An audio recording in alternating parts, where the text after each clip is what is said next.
Hi everyone, this is Taylor. I decided to do a video because it's something new, and I like that we're allowed to choose what we would like to use, whether it's doc, slide, or a video. So going through the reading materials, I'm going to talk about models first. So models offer a systematic approach to designing instruction from instructionaldesign.org.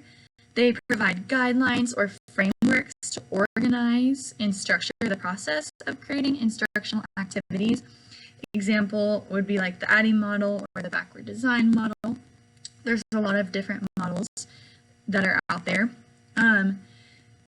Using models in course design like AEP or the backward design model like I mentioned guides the course design process. It analyzes needs, it designs instructional development, it designs instruction and develops materials, implements activities, and evaluates outcomes. Just having that overall framework, or that overall model, really keeps things like organized and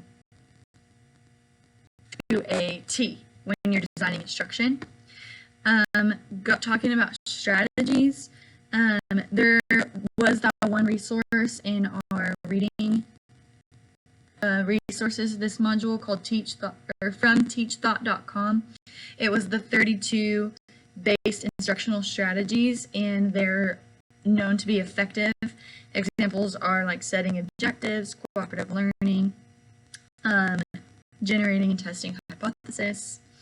But they refer to the specific method or approach used to achieve the learning objectives outlined in the instructional design process. These are like obviously the actions taken to facilitate learning. I just have all my notes here, that's why I keep looking down. And then like another strategy or specific approach is a flipped classroom. I remember learning a lot about that in my undergrad. But using something like this to engage students and enhance learning outcomes, selecting strategies based on not only course objectives but also student preference and like the nature of the content obviously is important when looking at strategies and implementing them into course design. And then lastly, classifications. These involve categorizing or grouping instructional elements based on shared characteristics or purposes. They help organize and clarify concepts, which make it easier to design instruction effectively. Like Bloom's taxonomy allows me as a teacher to know where my students need to end up, or keeping in mind the end goal.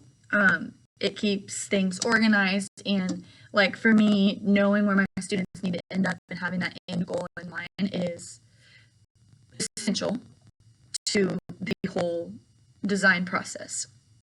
And my statement, putting these concepts of modules, strategies, and classifications into words has changed a little bit the way I think about designing instruction. They provide a structured approach, which as a teacher, I feel like we're all pretty structured, but just in the way that design or that courses go, they should have that structured approach.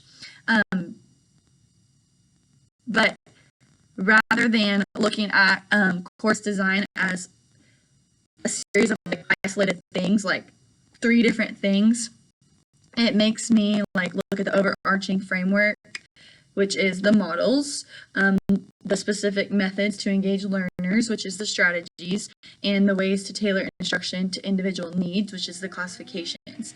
Looking at like the overarching of all 3, it's like an umbrella, and they're all under there. And the umbrella is the framework, and all the other things are under there. But this type of approach and perspective will make sure that instruction is not only comprehensive, but also intentional, accommodating various learning styles, preferences, and abilities. I hope I got everything in there.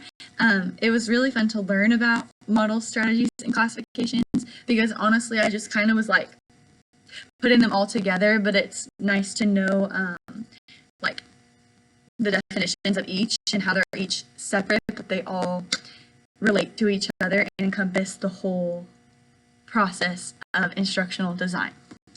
Anyway, I hope you all have a great afternoon if you read this or watch this.